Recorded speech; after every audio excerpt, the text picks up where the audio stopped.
At this time, is there a motion to receive tonight's recognitions? Mr. Hadaway, second. Ms. Duncan, all those in favor? Motion passes, and Mr. Brady has stepped out for just a minute. He'll be back in just a second, but it passes. Moving on, is there a motion to approve the agenda? Motion to approve the agenda, Mr. Hadaway, second. Ms. Duncan, all those in favor? Motion passes. Mr. Brady is still out of the room. The approval of the minutes from the previous meeting, which would be October the 25th. Is there a motion to approve the minutes of October the 25th? Mr. Hadaway, second. Ms. Duncan, all those in favor? Motion passes unanimously. Thank you. We'll now move to the superintendent's report. Dr. Hargens. Thank you, Vice Chair Porter.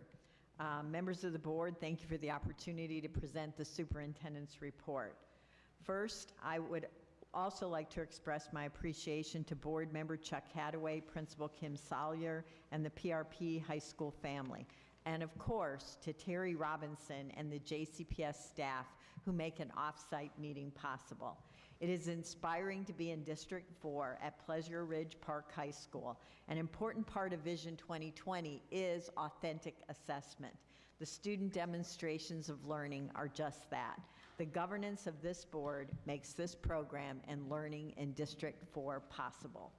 Congratulations also to new board members Benjamin Geese and Dr. Chris Kolb, and re-elected board member Chris Brady. We look forward to working together to provide quality instruction to educate, prepare, and inspire our students to learn. Thanks to Chair Jones and board member Chuck Hadaway for your commitment and service to our students. On Friday evening, November 11th, I had the opportunity to accompany Mayor Greg Fisher, U.S. Attorney John Kuhn, and Chief Steve Conrad to dialogue with members of our Muslim community at the Muslim Community Center of Louisville on Westport Road. The purpose was to ensure proactive, open, and two-way communication. We discussed the need for even more cultural awareness training. I appreciated the opportunity to be there to ensure continued collaboration. The bullying hotline and the Muslim Student Voices audio were a result of previous meetings and dialogue with this communication, or with this community. 779 bus drivers and special needs transportation assistants qualified for the perfect attendance bonus for the pay period ending 11/04/16. 8 bus drivers and 12 sub-bus drivers have been hired since 10/31. There have been 137 new applications and 34 hires are pending. The 2 remaining equity scorecard domains, discipline and school climate and culture, have been updated. Dr. John Marshall will present the final 2 domains at a board work session on November 29th. We are asking that the school nutrition and physical activity report be accepted to grant approval for posting the report on the district's website for a 60-day commenting period. The presentation of the report will happen at the last board meeting in January. Thanks in advance for everyone's feedback. On November 1st, Dr. Michael Razor, Dr. Katie Zeitz, and Randy France met with staff members from 4 of our alternative schools to solicit feedback about a bell time change. It was clear that such a change would not work mid-year, so it is not happening. That feedback was very important. Thanks to Brent McKim, John Stovall, and Bo Johnson for being there as well. Louisville Linked, and that's what this slide is about, is a system to link supports with student needs. It provides the insulation around our academic pipeline. Here is the latest report. 43,457 links were made through the 3rd pupil month, serving 153 school sites and 11,523 students. In fact, a Louisville contingent is at Harvard for the By All Means convening of 6 districts. Dr. Paul Revel's work is aimed at developing comprehensive child well-being and education systems that eliminate the link between a child's socioeconomic status and achievement. The other 6 cities at the convening, or the other 5 cities, are Oakland, California, Providence, Rhode Island, and 3 cities in Massachusetts, Salem, Somerville, and Newton. This is Vision 2020 in action. Time spent on learning is critical to moving the district forward. The board has asked me to report at every meeting where we are in terms of attendance, staffing, and discipline. We are able to monitor these metrics daily. Student attendance is the same, with an increase in unexcused absences from this time last year. Staff attendance, you can see, is the same, and in a moment I'll update you on vacancies. Behavior incidents are up, as we expected, with our expectation to record everything, and suspensions are up as well. So here's a chart about student attendance, staff attendance, and these are behavioral referrals. So in terms of vacancies, in updating certified vacancies, we had, since I last reported, 11 resignations and 5 retirements, 20 and a half transfers or reassignments. There were 33 new positions added. The majority are due to increasing numbers of our ESL students and our ECE students. There have been 11 vacancies all year still. 3 are chemistry. And unfortunately, we had 2 staff members who are deceased and 1 promotion. As a result of the November 30th training of sexual health education, secondary health teachers will know and be able to do the following: how to provide equitable access to engaging learning opportunities, supports, and resources. They will be able to explore Kentucky academic standards-based and skill-based curricula and instructional resources that are age and developmentally appropriate, evidence-based, and medically accurate and bias-free. And also, this initiative will involve parents and guardians as critical partners through effective ongoing communication and support, including notification to them, consent, or opt-out options. So I'd like to turn it over back to Mr. Hadaway to provide an update on the Local Facilities Planning Committee. The Kentucky Department of Education training was presented to members at the first meeting of the Local Planning Committee, which was held on October 8th. Committee members received an overview of the comprehensive infrastructure assessment and potential recommendations. Dr. Razor and team participated in an in-depth discussion with committee members present at the second Local Planning Committee meeting on November 1st. Discussion of potential recommendations to the board and administration, emphasis on 5-year recommendations. Approved at this meeting were the finding to change the status of 13700 Sandre Boulevard, the former Frost Middle School building, from a permanent center to a transitional center, and approval to submit draft plan to KDE.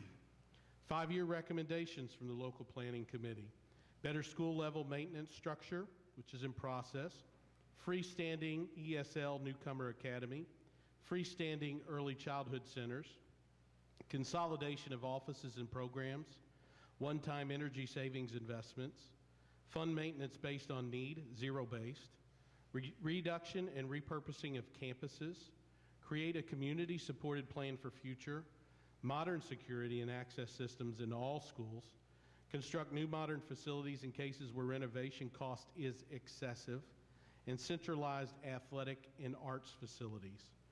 And the next meeting is scheduled for December 6th at Indian Trail Elementary.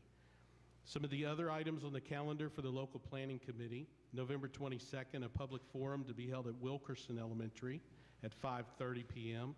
November 30th, a public forum to be held at Central High School at 5:30.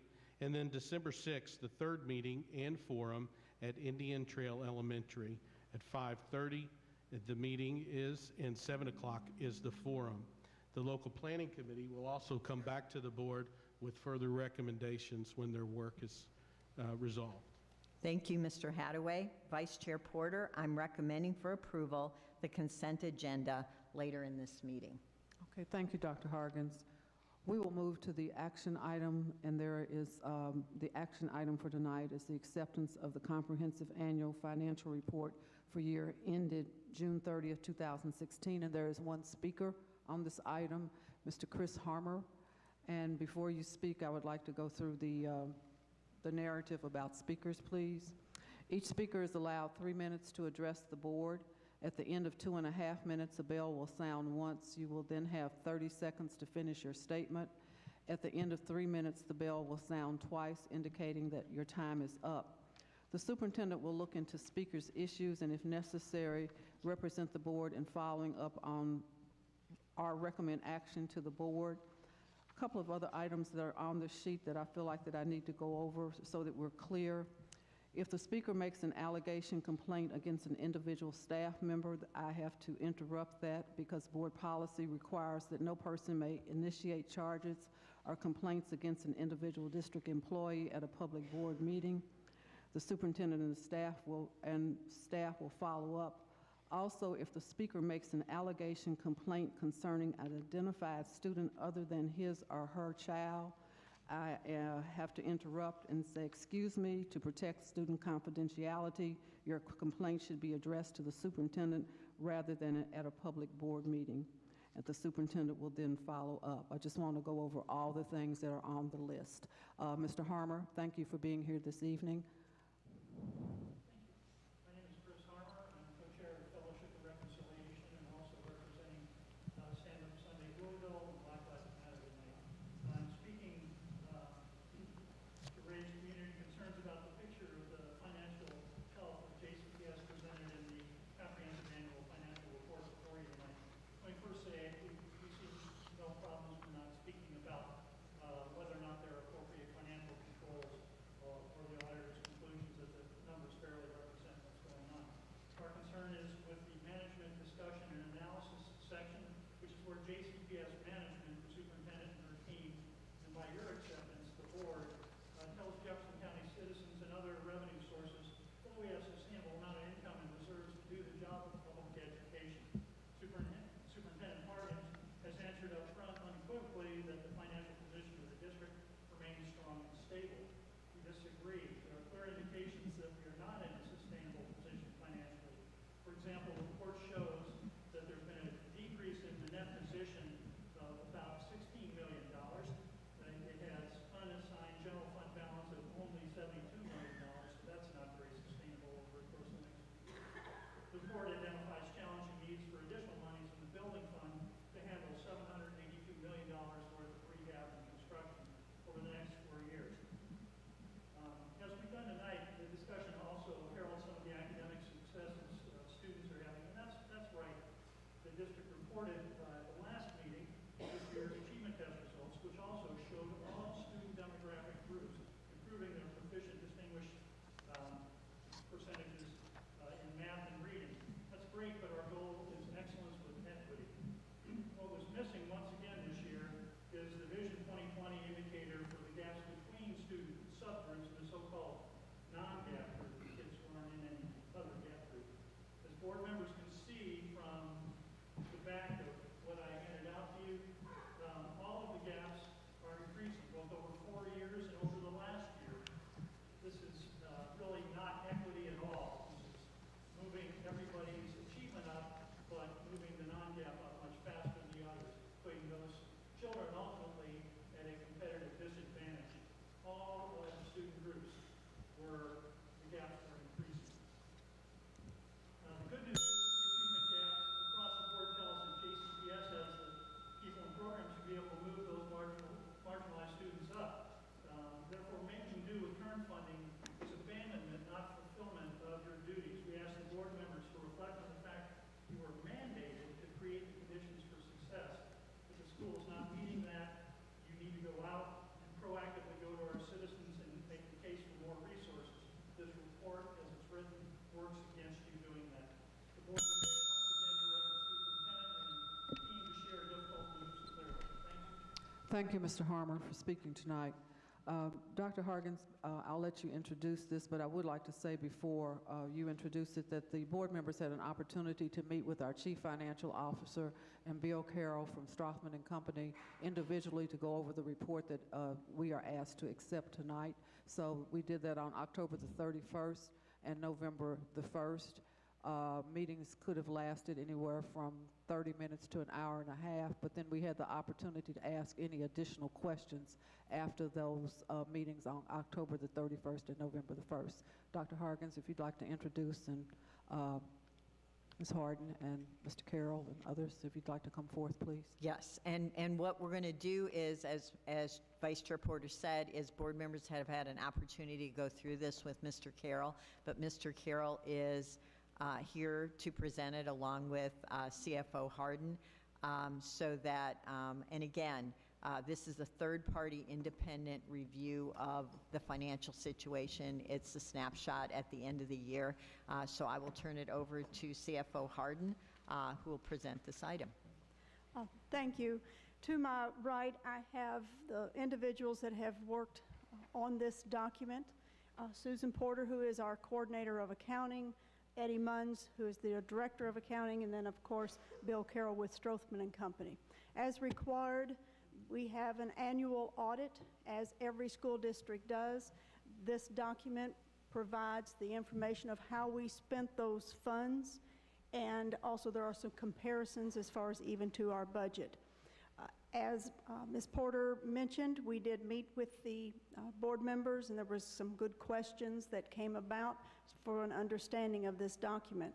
So at this point, we present it for your acceptance, and if we have any questions, we're available. Questions? Ms. Duncan? I just wanted to check with you on the deficiencies, this year's deficiencies versus last year's deficiencies. Have we addressed all of last year's deficiencies, or did you say that there were still some that weren't addressed and we've brought those into what we have now? Yes. Of the deficiencies last year, approximately 9, if I remember correctly, 9 of them were carried forward and repeated this year. Out of, I believe, 21 last year, 12 were resolved, 9 were carried forward. Looking at the deficiencies this year versus last year, could you tell that we've actually grown in our supervision of what's going on, or do you think maybe we've stayed about the same? And because there seems to be several areas where supervision is maybe not clearly expressed here, especially items like bookkeepers and red book policies, and not reporting our assets that are acquired during the year, not recognizing that they're assets that have to be reported. I mean, do you feel like, are we growing in this, or are we still sitting about the same?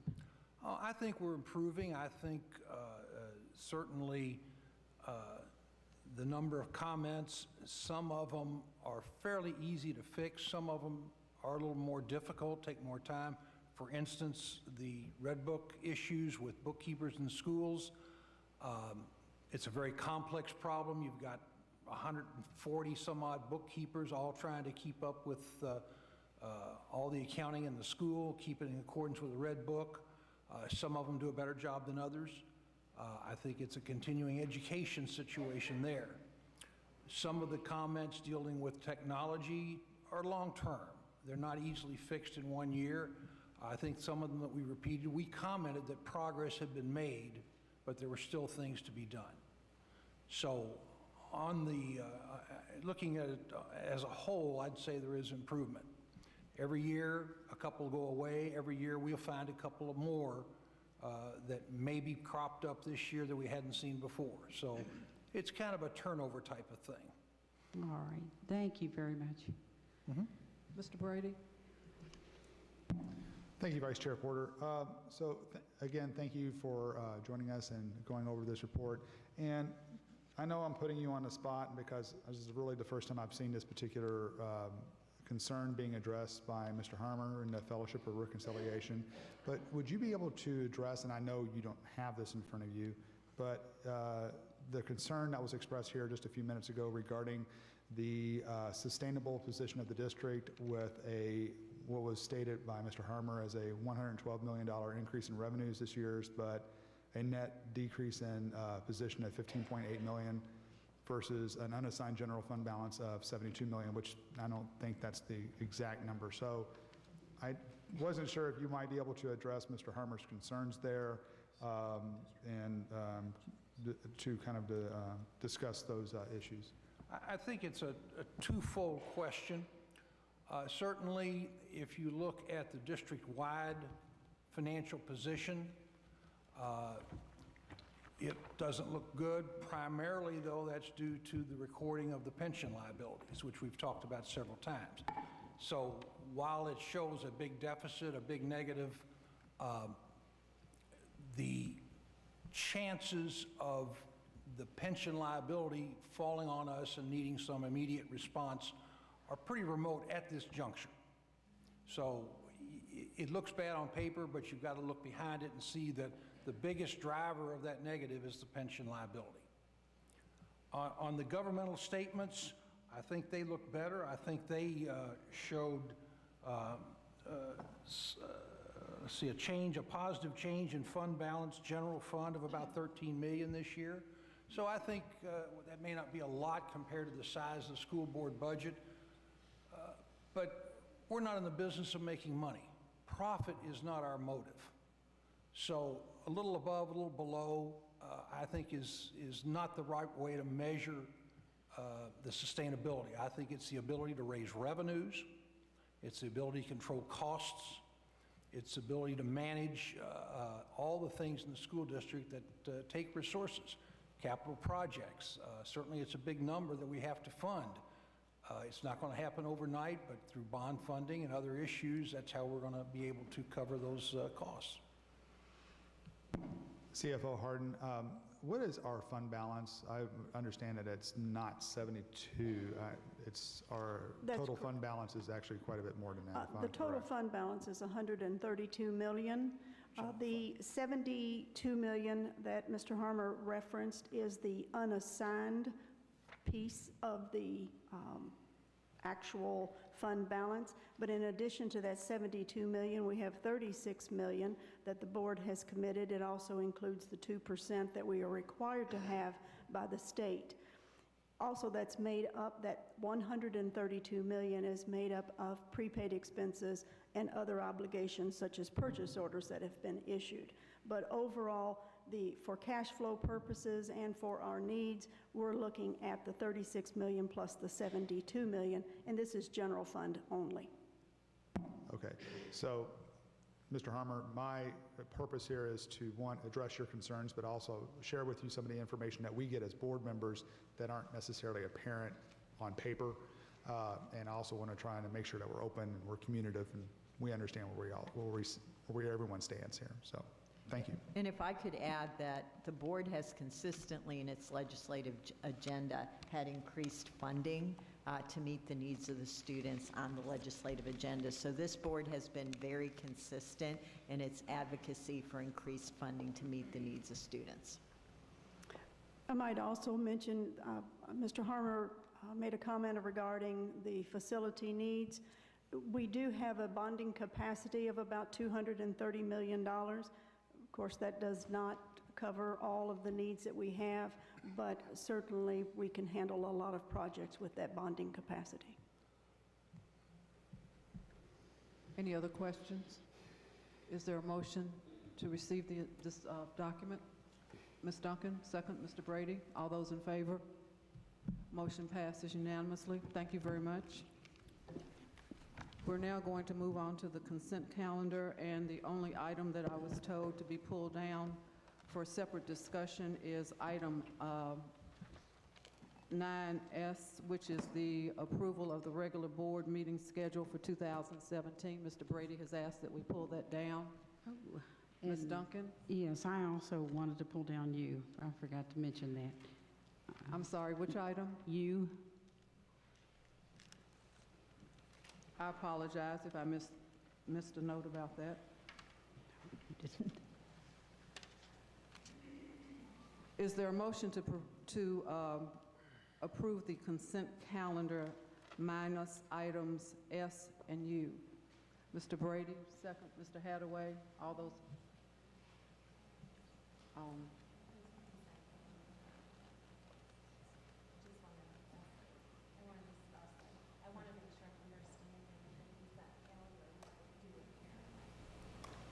Okay, let me get the motion, please. We have a motion and a second, right? Okay, discussion, Ms. Horn.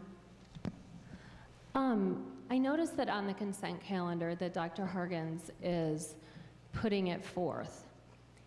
There's been several times when I've asked about it and you've replied, Dr. Hargens, that you basically, you can't read, I don't know if it's specifically, you can't know exactly what is being submitted. Can you, and so I'm getting concerned that when we have items on the consent calendar, that you will stand behind them, that this is like what is being submitted, that we should trust that what the notes for each of the items, that they are something that you will stand behind as being true. Absolutely. The consent agenda has the superintendent recommends. Each of the chiefs submits items, so you see on the bottom of the items submitted by, but absolutely, I stand behind my team when we submit items. Are you, like we as board members review each and every item, I read them all, and what it says, I'm taking at face value. So when items say that there's a money donation, I assume it's a money donation and not a donation of a personal service contract or any other in-kind donation. So when we're receiving items on the consent agenda, Dr. Hargens, should I be able to take them at face value, that if it's a money donation, it's not an in-kind donation, it's not anything other than what it says on the statement? What you're referring to, the wording of that item was reviewed by General Counsel, and General Counsel did not find an issue with the wording of that item. What Dr. Hargens is referring to is there was a past item, and it's really concerning to me. This is an item from September 13th. I just want to make Not this sure that consent in agenda. public, I say that I'm very concerned that what we're being asked to approve is what, on the face, we are being asked to approve. And I'm starting to get more and more concerned that I need to be able to trust what is being provided to me as a board member. We have a motion and a second on the floor to accept the consent calendar minus the two items that I pulled down. Are we ready for the vote? We've had a motion, second, and discussion. All those in favor of accepting the consent calendar, except the two items that we pulled down, please indicate by raising your hand. It's unanimous. Thank you very much. The two items that were pulled down, I think, Mr. Brady, we start with you, which is item S, the approval of the regular board meeting schedule. Thank you, Vice Chair Porter. On item S, if you were to take a look at what the item is actually asking for, it's asking for an acceptance of our board meetings that are upcoming for the 2017 year. One of the things in here is it makes the suggestion that, let me see if I can find this, the meetings for January through March of 2017 will be held at 7 p.m. Then meeting times for April through December of 2017 will be established by the board at a later date.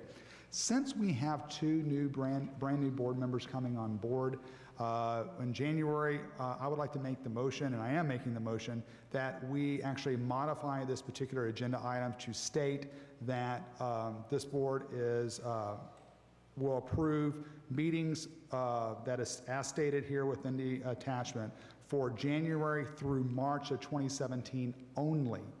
And we don't set meeting times up for any dates past March until we have our brand new board members on, because these board members might have conflicts, might have other issues that might be of concern with their particular schedules. And since I'm I'm not in their shoes. I don't really want to commit this board to any further schedules beyond the first 3 months, so we can at least get those scheduled and start planning for them. But after March, then we can open that up to decide whether or not Tuesdays or the particular dates that are listed here are a good time, or maybe Tuesday meeting dates are a good time. And I think it would also give the opportunity for the administration to review whether or not Tuesday meeting dates, since we've been doing them for about a year now, have been beneficial or not. So my motion is that we accept this agenda item with the exception of where we modify or change this to approval of attached meeting dates for January through March of 2017 will be held at 7 p.m. only this time frame. Is there a second to the motion? Ms. Horn, were you seconding, Ms. I was Duncan? going to second it. Okay, so now we're ready for discussion. I went back to 2007 for board meeting schedules to see what the board has done since 2007 to 2015, during which times we've had multiple elections for board members. So the following happened full calendar: August the 13th, 2007, August the 11th, 2008, June the 8th, 2009, May the 24th, 2010, August the 8th, 2011, August the 13th, 2012, September the 9th, 2013, September the 8th, 2014, October the 26th, 2015. Those are the dates that the full calendar was accepted by the board, with the understanding that during that time period we did elect board members. I also checked with Angie, and people are calling asking what is our schedule, what does the calendar look like, because there are things that they are trying to plan. So having a motion and a second, is there any other discussion before we call for the vote? Mr. Brady and then Ms. Duncan. I would like to say I do appreciate you looking at those other dates, but I also think that it's not within the realm of reason to think that maybe we should think about doing things a bit differently here. Some of those other dates that you had mentioned also were talking about dates that were primarily always Monday meeting dates. We changed that. So this is an opportunity for us to be able to make possibly another change and become a little bit more flexible to the board members that are coming on board, and a little bit more responsive to their needs as well, because the 2 board members that are coming on board, which may have been different than some of the other board members in the past, these 2 folks actually, like me, have full-time jobs, and they're going to be kind of constrained a bit more by their responsibilities that are part of their job. Any other discussion? Ms. Duncan? Well, I was just going to say that this is really, we were proposing something different, way different than what we had in all those other years, those previous years. We pretty much had stayed with the same schedule year after year after year. So this one, it does require some thought about how it fits new people coming on, as well as if it fits us. I mean, we need to make some more discussion of this. So I understand what Mr. Brady's saying, and I believe that we just need to do the first few months and then evaluate and set it for the rest of the time. Any other discussion? Yeah. Mr. Hadaway? I don't disagree with the logic, but I find it very interesting to know that when you sign up to run for a public office, you know what the board schedule is. And I have a question. Can it be changed midstream anyway? The board meetings, Frank, I'll let you address it, but yes, they can, but I'll let you give the legal opinion. Yes, at any time by vote of a majority of members, another change could be made. So I acknowledge your logic, Mr. Brady, but I also have had a full-time job and have made arrangements because I made a commitment to this public service. So if the board can change it when the 2 new elected people come on, then I say we move ahead. That's my vote. Any other discussion? So the motion on the floor, if I understand correctly, Mr. Brady, is to accept the calendar through the months of January through March. That is correct. All those in favor of the motion, please raise your hand. Ms. Horn, Ms. Duncan, and Mr. Brady, all those opposed? The motion does not carry. I guess now we need a motion for the current calendar as printed, as presented to us. Mr. Hadaway, second. I'll second. All those in favor? What? To approve the calendar as it's actually submitted here. For the entire year. For the entire year? No, that's, Okay, so it's Mr. Hadaway, Ms. Porter, all those opposed? That motion does not pass, so therefore we don't have a calendar, period. It takes 4 votes for the motion to pass. 4 votes for the motion to pass. So we'll move on to the next item. Thank you very much. It would have been 5 votes, notwithstanding 2 board members are absent. It still would require 5 votes. Okay, I'm sorry, it would require 5 votes for it to pass. Is that what you're saying? But in any event, Ms. Vice Chair Porter is correct. There is no calendar because both motions failed. So before January 2017, we have to determine what the calendar will look like. So that will be an agenda item for the next meeting. Currently, we have a date scheduled for the January meeting, and I guess we will have to determine whether that's a good date or not.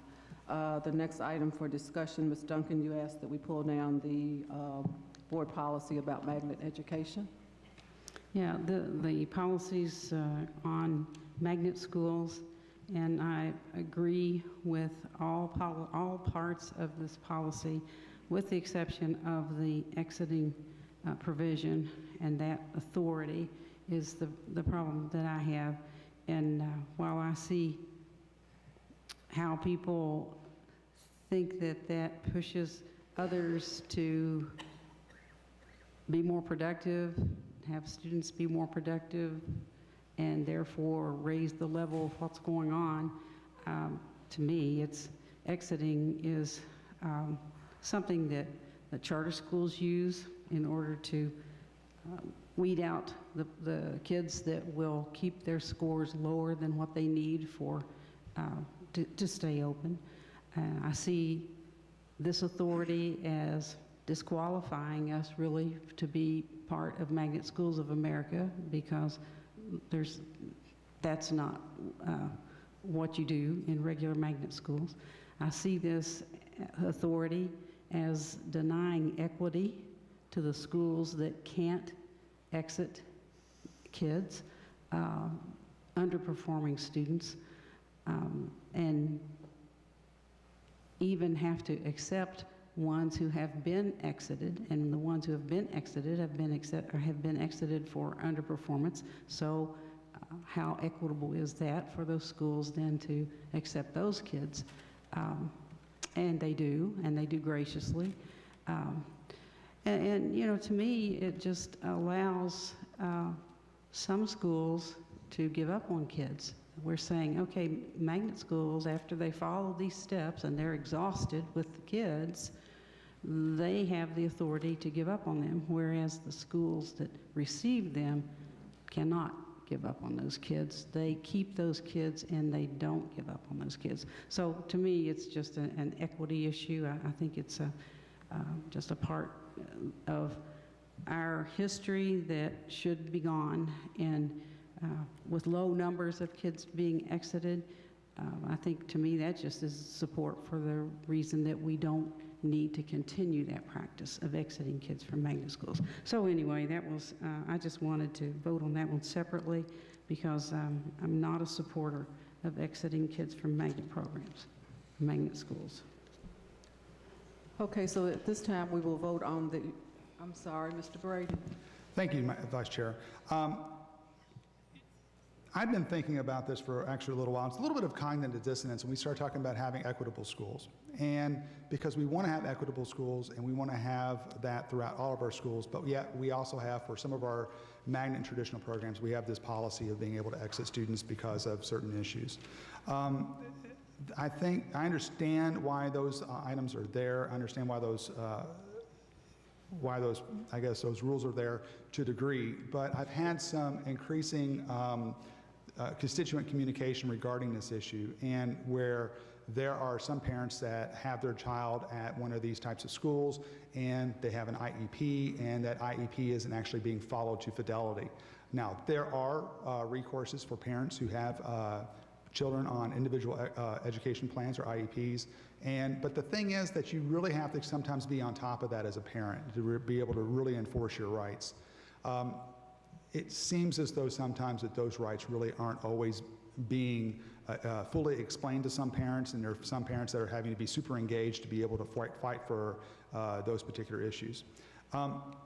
Because of that, and this is not just one conversation, it's been a few different conversations, and there's been this, where we have, I've had other issues where someone may have developed an anxiety disorder for one student that occurred during their year, and then suddenly they were exited out of the traditional program that they had been in all their life. I've had other situations where there's been a family situation that has also caused extra stress, and then that suddenly triggered an exiting on the school's part. I totally understand exiting from the parent's part, and these types of schools aren't for everyone. That I will freely acknowledge. However, if the school is going to accept these children to begin with, they really need to make sure that they provide a really stable environment, and they really, really need to work with these kids and just say, well, sorry, your particular challenge or disability that we've now been able to diagnose or has occurred, we're just not, we're not suited for that, and therefore you need to go somewhere else. I'm just not comfortable with that. I'm not opposed to revisiting this policy to make sure that we have more supports, and we have a provision in here that very clearly outlines what that we communicate to the parent their rights. But at this time, the way it stands, and considering some of the recent communication I have to agree with my colleague, Member Duncan over here, that I'm just not comfortable with moving ahead of this at this time, as it stands now.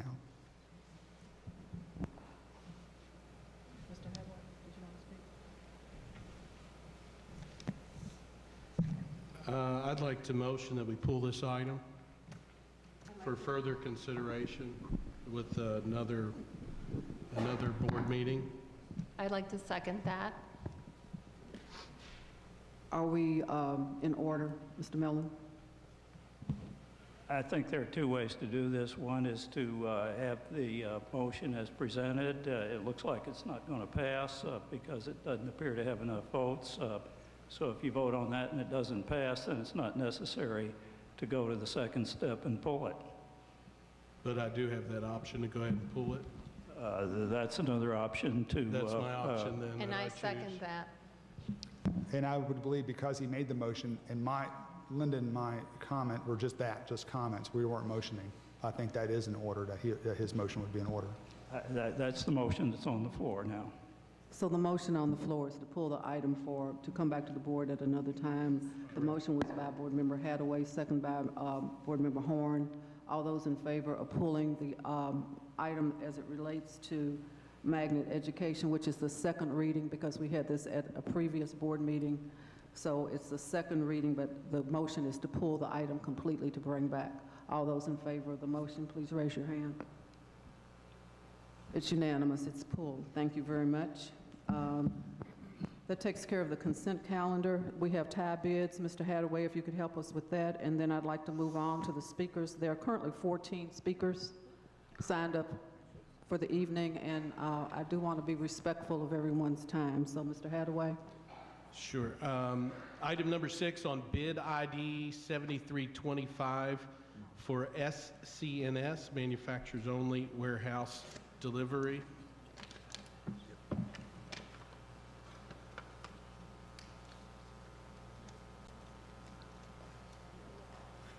Rich Products Corporation. Item number 53 on bid 7312 for bus body parts and accessories.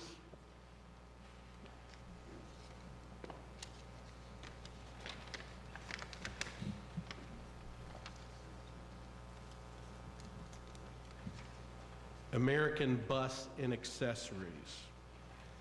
Item 160 on bid ID 7307 for electrical supplies and lighting, line item.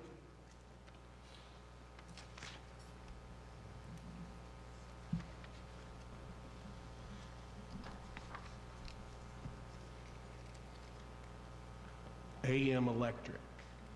That's all. Okay. Is there a motion to accept the tie bids, please? Mr. Brady, seconded. Ms. Horn, all those in favor? Motion passes unanimously. Thank you very much. We'd like to move on to the board planning calendar, and then after that, board reports, and then after that, 14 speakers. So, board planning calendar. Ms. Duncan. Well, we've mentioned some things that I think really need to be on the calendar, like in March. We need to have our facilities report. I believe it's scheduled for that time, so we need to see it on there. And also the decision about, or the discussion about the calendar. Well, now that we don't have one, I guess it might, we need to get one on there because we don't have that down. Our plan for restorative practices, I just am looking for that. I'm not sure what's going on with restorative practice, and I would like to hear what our plan is for that so we know where it's happening. And on the calendar, I think we need to either have a thumbs up or thumbs down on the idea about metal detectors. We've not really done anything beyond, I think we explored Cincinnati schools and how they handled it, but I think we need to get some decisive thing about metal detectors out there.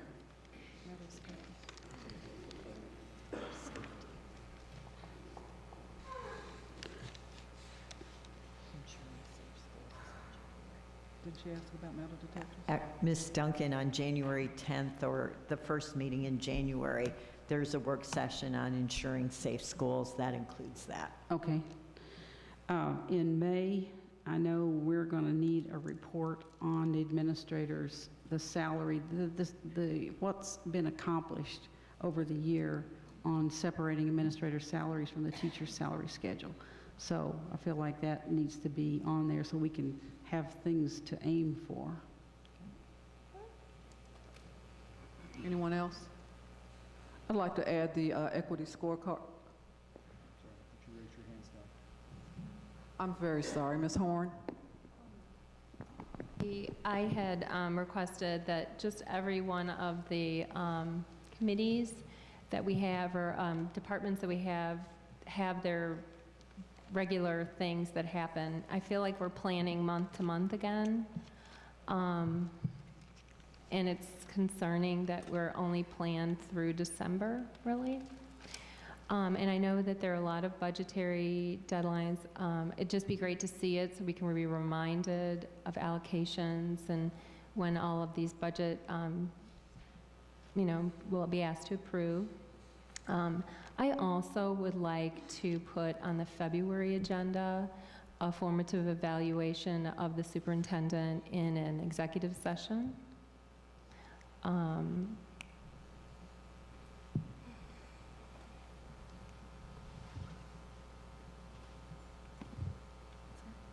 Anyone else? I'd like to add the equity scorecard back on the agenda. We got part of that and we were supposed to receive the rest of it, I thought, in a work session, so I would like to see that come back to the board before 2017, please, so we can have some continuity with the first presentation. So that, hearing that and no other comments, is there a motion to receive the planning calendar? Ms. Duncan, second Mr. Brady. All those in favor? All those opposed? Ms. Horn is opposed. Everyone else is in favor. Thank you. Moving on to board reports. Ms. Duncan? Just wanted to mention the two things. I met with the local school board member advisory council, and we looked at the assessment and accountability system, what's the progress, some of the progress that's being made on recommendations there.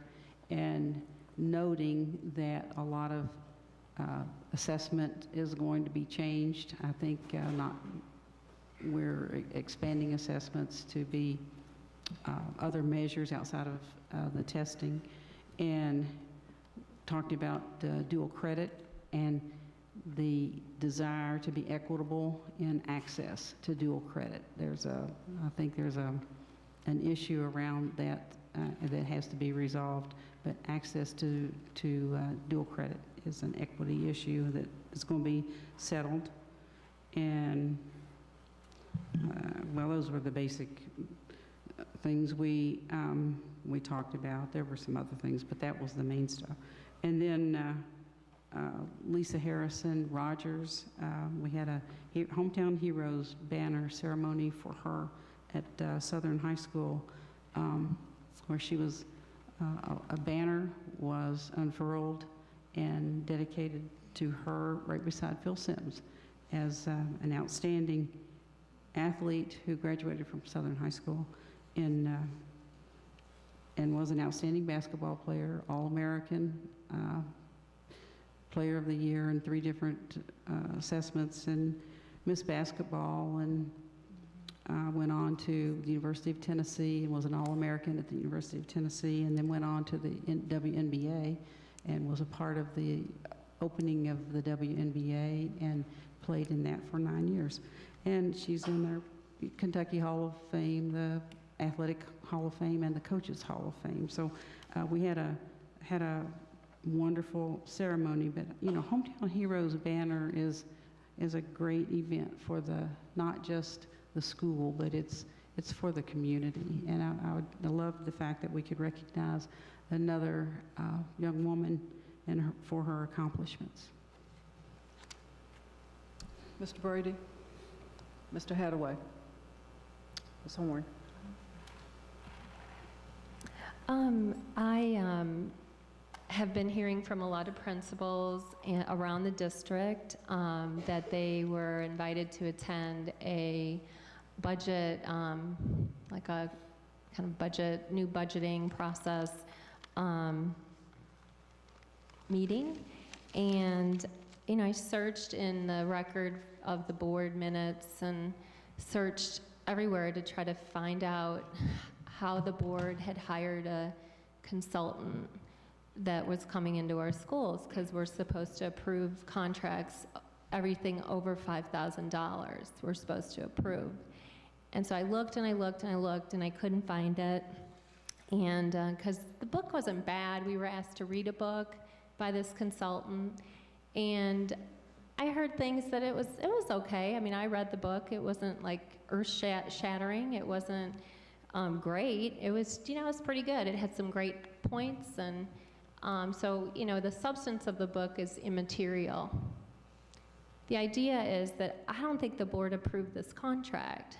So when I started digging, I did find something, and it was a donation by a foundation, the CENS Foundation, to the JCPS Foundation, of a money donation. So the board approved a money donation in September, but not actually the consultant that's in our schools. So I have a problem with it, not the substance of it at all. I think budget work is really great, you know, but I've got a problem with us, you know, it's a truthfulness issue with me that I hope in the future, moving forward, that we can really develop this better trust that, you know, what we're presenting to our principals is something that is board approved. By bringing people in like that, that it actually could be presented. You know, if it's not board approved, it shouldn't be presented. I'm really uncomfortable with this. It brings up, it's just an ethical dilemma with me. So I'm really concerned. I hope this won't happen again, and I hope it's not happening, that there isn't any other things that I've approved as I've sat here on the board that haven't been, you know, above board. So I'm concerned a little bit, and I hope that we can build trust among our principals and among our school-based leadership. When things like that happen, it goes in the opposite direction. It reminds me of the Everyone Reads program, where it was, you know, not knowing the full details of it, it just that it's very similar. So I do want to express that to the JCPS community. I will try to be a better watchdog. I feel like I'm, really trying to be a good watchdog. So please help me. There are a lot of details in the board agenda, and we try to read every detail. But I really appreciate your help as the public. Thank you. I'd like to defer to Frank Maryland to see if there are any comments that we need to hear from the general counsel, please. Well, the superintendent said previously during the meeting that I did review with Tom Hudson the way the budget consulting contract was entered into by the foundation, and I see no legal issues with that. Yes, and this brings up another issue of having independent legal counsel for the board. As an attorney, I find it concerning as a conflict of interest to have the board's attorney reviewing a contract for management between the foundation, and then also then providing legal advice as general counsel to the board. I see it as a legal conflict, and I'm very concerned about the independence of our general counsel. So that brings up another issue. Mr. Mellon? I think I will respond separately to the board members on that. I've already responded to Board Member Horn on that, but I'll send the same response to the other members rather than take up time now. Okay. Do you have anything to say?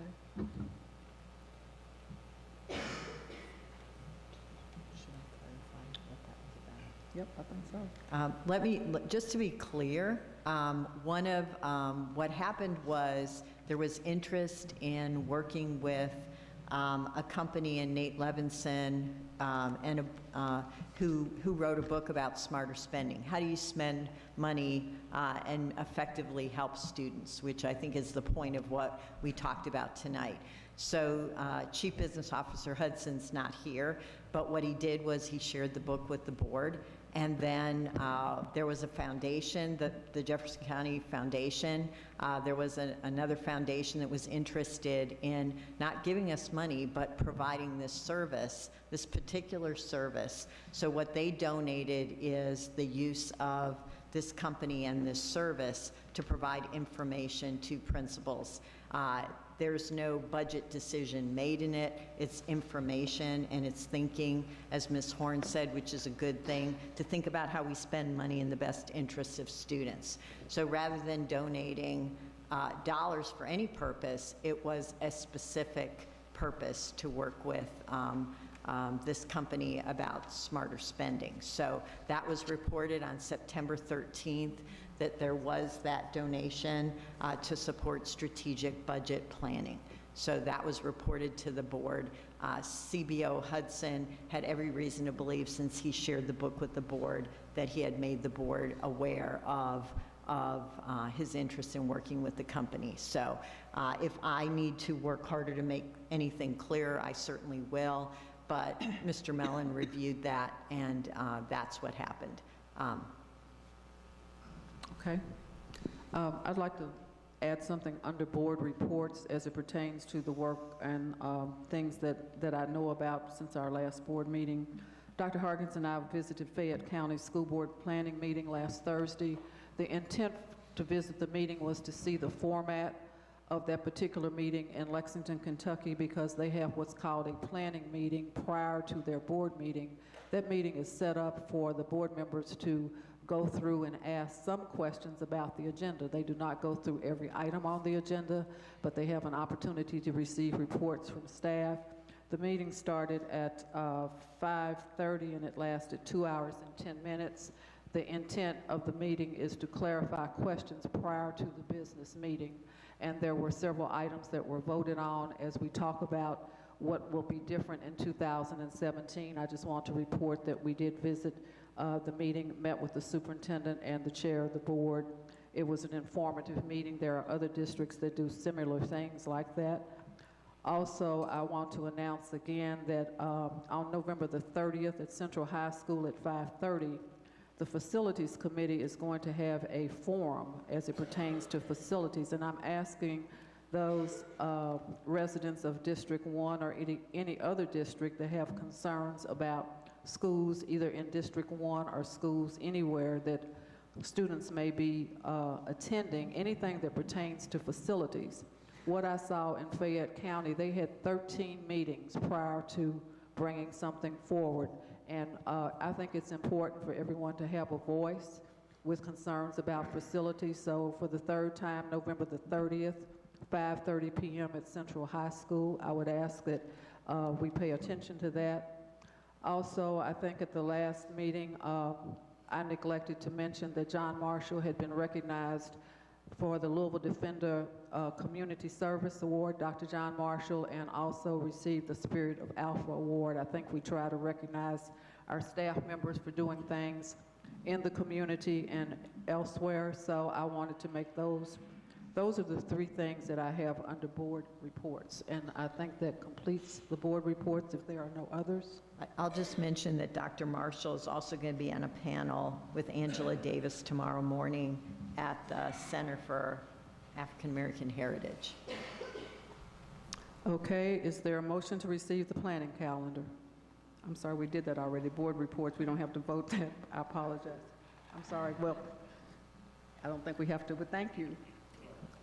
We're going to move on to persons addressing the board. Again, there are 14 on the list. There is one person that did not let Ms. Angie know what their topic is, so I would ask that that person come in and check in with Angie at the table, or just give her a piece of paper so we know exactly what you're speaking on. And that would be Ms. Shacklefield. If you would just let the lady here, Ms. Angie, know what you're going to speak on, I would appreciate it very much. We will start, first of all, with the speaker requirements.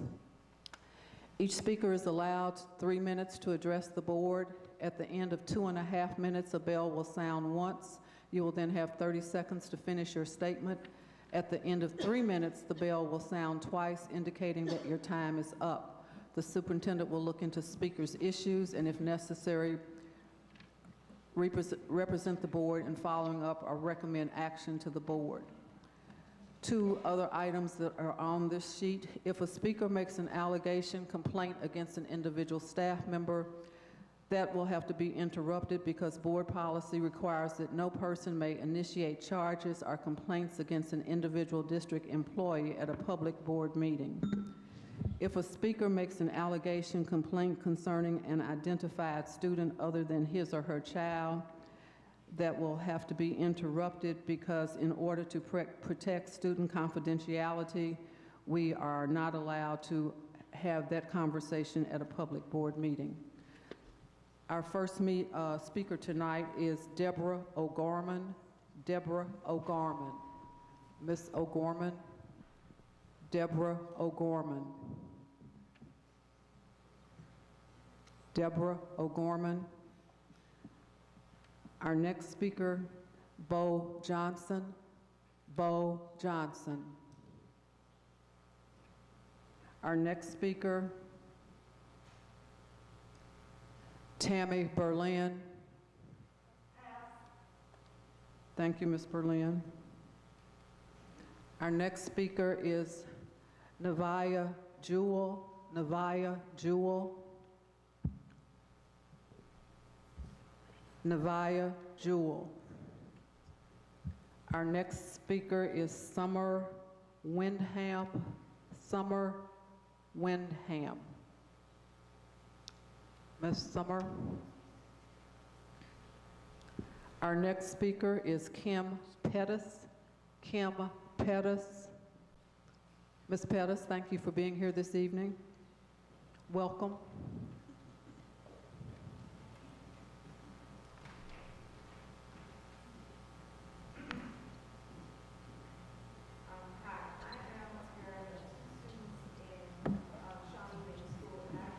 Need to turn the mic on.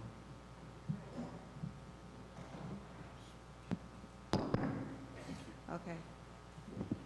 I'm sorry. I'm a parent of 2 students in Shawnee High School and 1 in the middle school, and I've come to just voice my concerns. We have made a choice to send our son to Shawnee as we live in the East End in Middletown. We made this choice due to the fabulous opportunities that were available to our children there and the promise of the school being a priority school for the district. However, my husband and I have serious concerns about the district's commitment to see the academy at Shawnee succeed. Actions and decisions that have effectively aggravated the environment from a challenging to a hostile learning environment, which most recently include a reassignment of Colonel Vandermeer when he was the person who was convincing students to come to the school despite the issues, as well as being the only stabilizing force in the school, spearheading necessary relationships with the community and the students. This was done, again, with no explanation to parents or students and no support to continue the work he was doing. To date, only a general promise of coming support and generalized continuation of the magnet has been given. No communication or acknowledgement that a valuable part of the teaching staff has been removed. There is no acknowledgement or support for those students doing what is right. This is evidence of the lack of respect and consideration for both parents and students. Coming from the East End, the disparity in basic educational tools, such as textbooks for each student in the classes, specifically the AP and advanced courses, are both incredible and disturbing given that it is a priority school. There has been a drastic swing from a lack of security presence to an overreaction of what amounts to a police presence / prison, which has no place in American high school. Given the current environment in our communities, this serves to escalate tensions and is a potential recipe for a disaster. The aviation, aerospace, and engineering career paths have the potential to positively impact our state and JCPS in general. Shawnee has some exceptional teachers and students who are being consistently undermined and ignored. It has the potential to be a shining star for the district. The recent fights are the result of an environment of hopelessness and frustration, aggravated and in some cases initiated by administration. My hope is that their voices and mine will be heard. Thank you, Ms. Pettis, for being here this evening. Our next speaker is Mr. Terrence Pettis. Mr. Terrence Pettis. Mr. Pettis, welcome.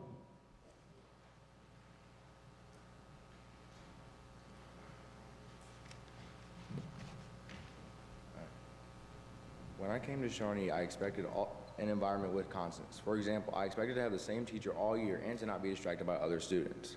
I only got one of these things. However, after maybe 8 weeks with those constants, one of my teachers left. Another 6 weeks passed and then another teacher left. During this time, Colonel Winter was one of the few teachers that actually seemed to care above others about the students. Then in the 12th week of school this year, they moved him to another school. He was always looking out for me and finding opportunities I could use to get in better with important educational people. He was also the reason, among others, that I came to Shawnee. He was helpful to my magnet because he went out of his way to find opportunities for us as a class. Finally, when the school removed him, they never told us. The only reason I know is because my mother told me. They expect us to respect them, and while I do, I wish they show us some of that respect and let us know what is happening at our school. Thank you, Mr. Pettis. Our next speaker is Erin Carablo. Ms. Erin, sorry. Welcome.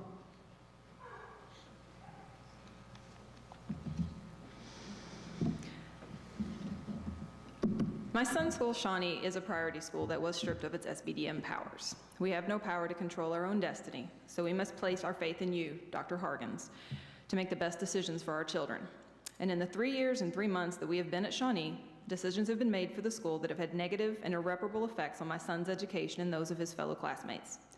I am sure that as you reviewed the data, you thought you knew what was best, but I don't feel that you recognized how much relationships matter, especially to a population like Shawnee. We have some of the most vulnerable students in the district. Over 25% of our population is ECE. We have a high population of homeless students and students suffering from extreme trauma. For a population like ours, not only do relationships matter, but consistency in those relationships matter. There are only a handful of teachers that were at Shawnee when my son started there who are still there today. There is one administrator who started at the same time the class of 2017 walked through the doors.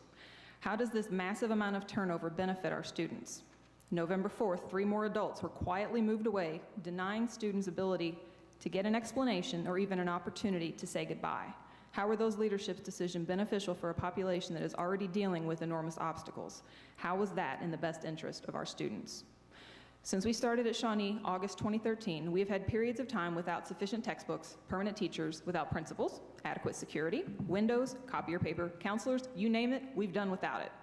Despite everything that was thrown at them, our teachers worked their tails off and our kids performed. And somehow, the kids have managed to meet their AMO goals for the last 4 years. Imagine what they would have been capable of if the stability and basic tools were available. Imagine what they could have achieved if they didn't have the highest teacher turnover. We cannot manage to claw our way out of the bottom 5%. How are we supposed to achieve this when it is November 15th and the textbooks for my son's AP Science class are still on order?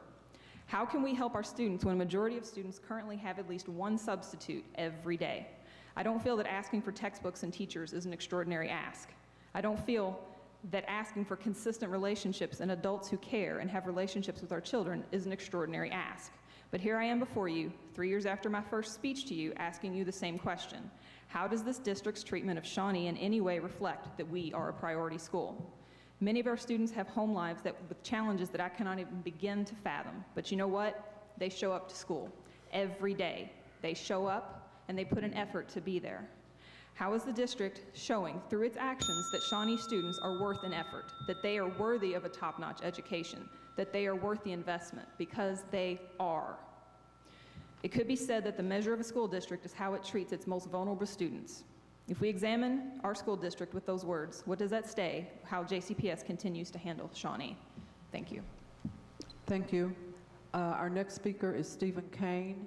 Stephen Kane. Welcome, Mr. Kane. Once again, I would like to ask if Ms. Shackelford is here, if you could advise Angie of the topic so I can call you down as a speaker if you're still in the room, please. I'm sorry, Mr. Kane, you have 3 minutes. Yes, Thank you. Thank you. Good evening. I've been the chief flight instructor at the Academy of Shawnee for the past 10 years. I come before you tonight to ask why you, the board members, indirectly, and Dr. Hargens directly, have done anything and everything in your power to destroy the success of the Academy at Shawnee. I left Shawnee this past summer because after 10 years, I saw negative trends, or at least no positive changes in the future, and I was tired of fighting for the advances. I had a very difficult time doing this because I loved and I love my students. I've held my tongue the entire time because of possible and probable retribution from administrators and past principals, but now I can't hold my tongue any longer.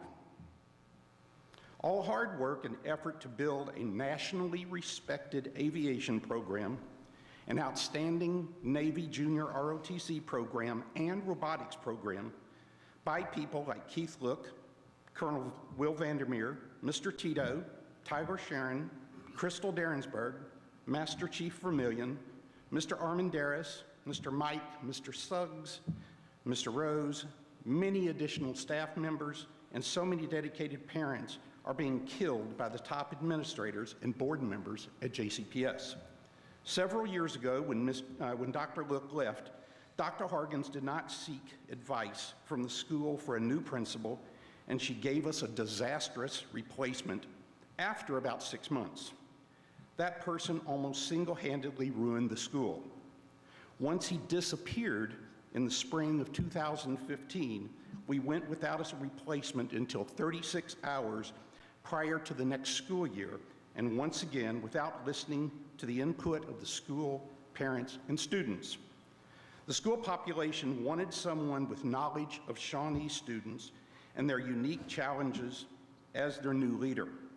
Faculty, staff, parents, and most importantly, students want consistency in leadership because they were going through another leadership change in less than 2 years. Yet once again, Dr. Hargens found someone else. Now, don't get me wrong. I believe that Ms. Benbow is a good person and has worked hard to improve the situation at Shawnee. Excuse me, Mr. Kane. Yes, ma'am. One of the things I read was mentioning staff names, and you just did that, so you can refer to the principal. We know what school you're talking about. And are we at 3 minutes or 2.5 minutes? I'm sorry, half minutes. I thought I was saying she was doing a good job. I didn't know that was against the I rules. understand that, but there were a list of other staff members that you listed also, so Okay. I'm not sure. And if that's okay, Mr. Mellon, let me know. I mean, I'm just trying to follow the rules. Your point is well taken, Vice Chair Porter. Thank you. I'm sorry, please finish. We'll give you your 30 seconds. My apologies. Yes, ma'am, thank you.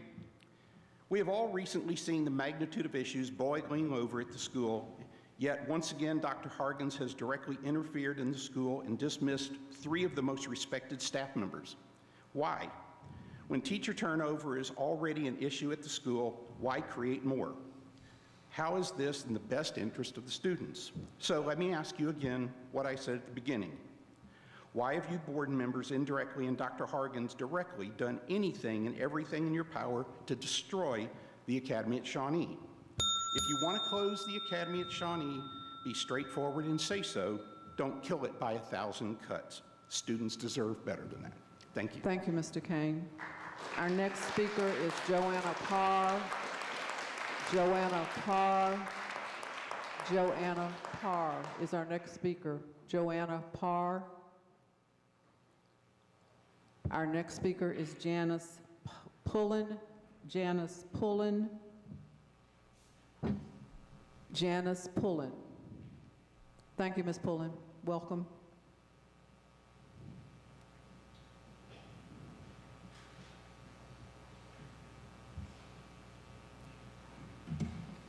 Good afternoon.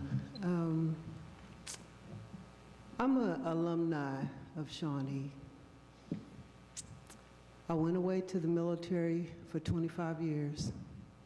I came back to give back to the kids at Shawnee.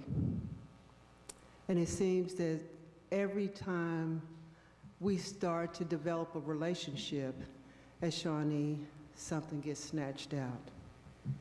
Someone gets snatched out. The kids, they keep going like that little engine that could. They keep going. And then another leader gets snatched out.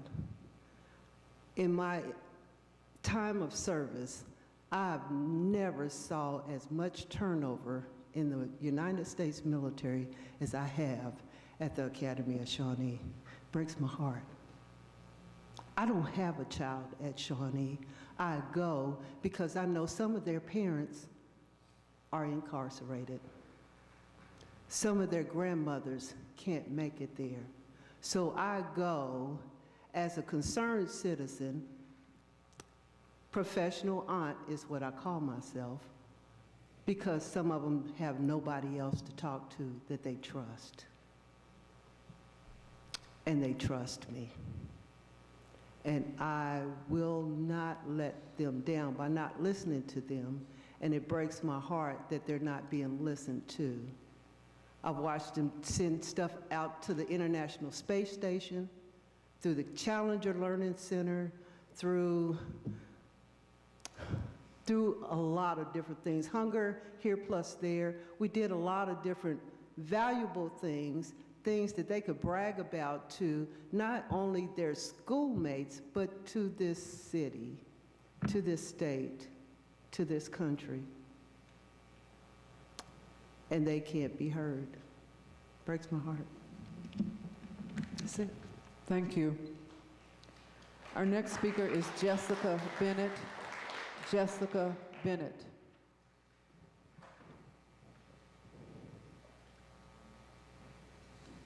Welcome, Ms. Bennett.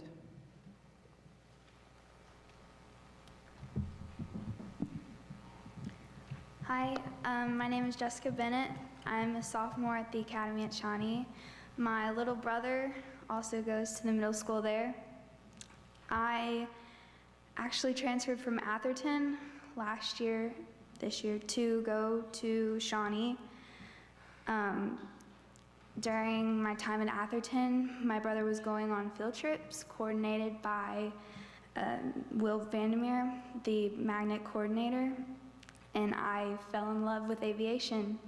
He gave me the opportunity to go down to Nashville for the Women's Aviation Conference, and I decided to transfer to Shawnee. I have always been told that networking and making connections is how you get around in life. And Colonel Vandermeer was making those connections for me and giving me and all of the other students amazing opportunities to get in aviation, to go to Shawnee, to do the magnets, which are amazing, which is exactly why I'm frustrated and confused as to why he was transferred. Also, in a letter that was sent home to the parents of the high schoolers, the administrator wrote, quote, "Finally, our magnet programs have not been changed. Students will continue to receive support and resources for all of our current magnet programs. How can you say that if you transferred our support? Dr. Hargens, would you please consider transferring Colonel Vandermeer, the person that has been with us for 19 years, and our support back?" We have also collected 175 names to bring back the Colonel. Thank you. Thank you, Ms. Bennett. Our next speaker is Roberta Vincent. Roberta Vincent. Welcome, Ms. Vincent. I know it's late and I'll be brief. I just wanted to address and thank the board, the members that responded to my November 3rd email about the facilities and the building maintenance that is needed, and I'm not going to address that here other than to say that people that work in that building and the students that go to that building and the parents that go to that building and the visitors that see that building walk in that building and see a dilapidated building and see things that are not taken care of, and I am not talking about vandalism. I am talking about a building that is old, that has not been maintained, that have toilets that are coming off of the floors because their brackets are missing. Doors are hanging off hinges. Paint needs to be redone. To go to work and to go to school there every single day must be depressing, must be perceived as, from the students' point of view and from the staff point of view, that nobody cares about the facility that they have to go in. And if you are going to school there every day and you have to not use the bathroom because the floor drain doesn't drain properly, I don't know how you can study when you have to urinate. I don't know how you go there as a teacher and walk in that building and think, boy, am I glad I'm here today, because, you know, the facility doesn't look so great. I would be depressed if I was going to school there every day. I would be depressed if I was teaching there every day. So when you have your facilities meeting, I would think that that would be a priority. I'm sure that Shawnee has not seen a facilities maintenance update in quite a long time. Thank you. Thank you, Ms. Vincent. I have signed up Ms. Shackelfield, and I assume that she's not here, but I do want to call her name because she did sign up with no topic listed. Miona Shackelfield. Miona Shackelfield. Okay, that completes our speakers for this evening. There is no executive session. Before I vote to adjourn, I wanted to make a couple of comments about Thanksgiving and the compassion that we're having for our students. One of the things that we heard in Lexington was that there is somewhat a fear factor for some of our students in the district, not knowing whether they're going to be asked to leave the country or not, and that I checked with Dr. Hargens, and we also indicated that we're spending extra time with counseling to assure our students that they are welcome and safe in the Jefferson County Public Schools.